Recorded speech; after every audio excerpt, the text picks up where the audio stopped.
So guys, we're going to take a minute and just talk about calculating profits in your transaction and how you look at those a bit. So if you find this video helpful, take a minute and like it. Don't forget to subscribe to our YouTube channel. And if you have any comments, make them below. We'll do our best to answer those for you.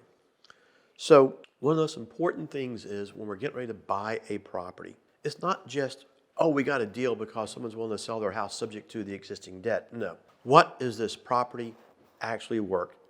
And you need to learn how to comp your house properly.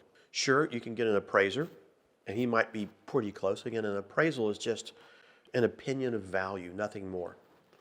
And it doesn't mean that their value is correct. In fact, I was evaluating an appraisal the other day, and of the 6 comps that they had included, 5 of the 6 comps weren't good because they need to be within plus or minus 200 square feet of your square footage. In this case, only 1 was even close. The others were off by 300, 400, 500 square feet. I threw them all out. But learning how to determine value is so important, and access to good information is so important. You can look online at Zillow, Trulia, Realtor.com, other things like this, and get an estimate. But that's all that is an estimate, and it rarely is accurate. It might give you a plus or minus 10% of value at best. You need to get sale comps that are accurate within the last 6 months of the sale, within 200 square feet, bigger or smaller, in the same subdivision if possible, and learning how to look at this to get real value, because that's where your value and your profits start. Now, once you do that, and as you're analyzing this property, it's not only important to know what you're buying it for, but so often homes that we investors buy need repairs.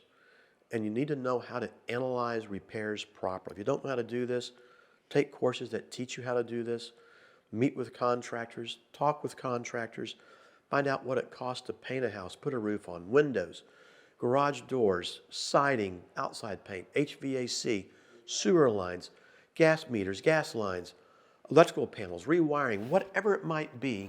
You have to know all these costs and expenses. And you don't want to be working with a general contractor because they're going to be charging you retail value so often. You can find some contractors that will work with you from a status of cost 10, cost 20, but still you're giving them 10, 20% of your profits that you may not want to be doing.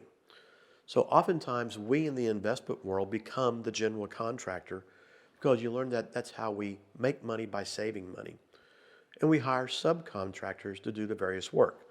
A subcontractor to do the roof, the windows, a plumber to do any plumbing work, sewer line work, maybe a tradesperson who can do sheetrock, paint, trim, cabinetry for you, those kind of items, a countertop guy. I could go on and on. You find ways to buy discounted appliances and things of this nature as opposed to paying full retail for everything. But you learn how to get the repairs done effectively and for a reasonable cost. Doesn't mean finding the cheapest guy or the most expensive. I'll take you back in my career where we would be driving our neighborhoods that we were trying to buy houses in. We'd see a dumpster. We'd see guys working on a house. We would stop and go in and meet them. We'd meet the contractors, the subs.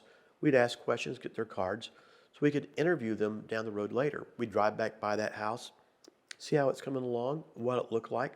Did they do a good job or not? And you start getting a feel for people. You find good contractors, you find bad contractors, and you got to weed them out one by one, unfortunately, but it's just how this business works. Otherwise, you're paying that high-end quality GC all of your profit. Now, once you've got repairs down, you've got your acquisition down, and things of this nature, one of the things you look at is, what is my legitimate equity?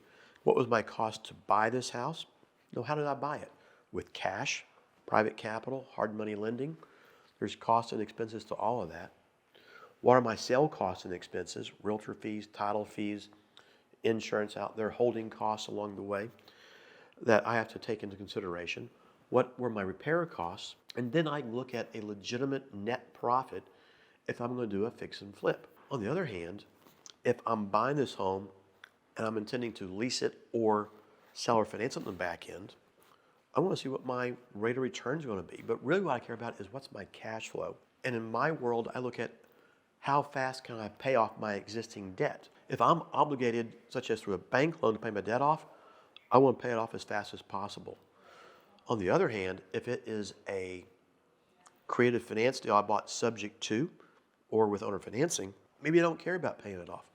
Maybe all I care about is generating cash flow. If I have a high interest rate on it, maybe I want to pay it off sooner rather than later.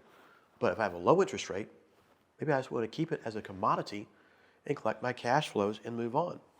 So as we look at all this, there are different ways of looking at transactions as to how am I really getting to what my real profit in this deal is. One of the things I like to teach and talk about is how can you make 2, 3, 4 times more money in a deal versus maybe a wholesale or a fix or flip. And that, of course, in my world is through owner financing. If I put apples to apples to apples in a wholesale deal, a fix and flip, and an owner finance transaction, knowing I can sell my home for 110 cents on the dollar, even though I need to borrow private capital, that may cost me some fees, bank funds, title fees. Because I'm making a down payment that I can apply to my debt, I'm making substantial cash flow, which I can apply to my debt.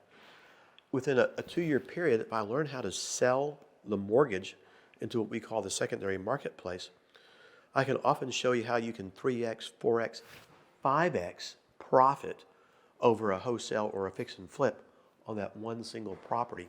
And of course, that is how we work towards that final wealth generation, is how to make that much more money on one deal versus other ways of handling the transaction. So taking the time to learn how to analyze your acquisition, finding ways to look at your actual costs, how to cut costs, how to save money, how to maybe pay your debt down faster and make more money. Very important in learning how to calculate profits, whether it's short term or long term. So guys, I hope you found the video a little bit helpful out there along the way. If you did, take a minute and like it. Take a moment, please, and subscribe to our YouTube channel. Make any comments below. We'll do our best to get to those.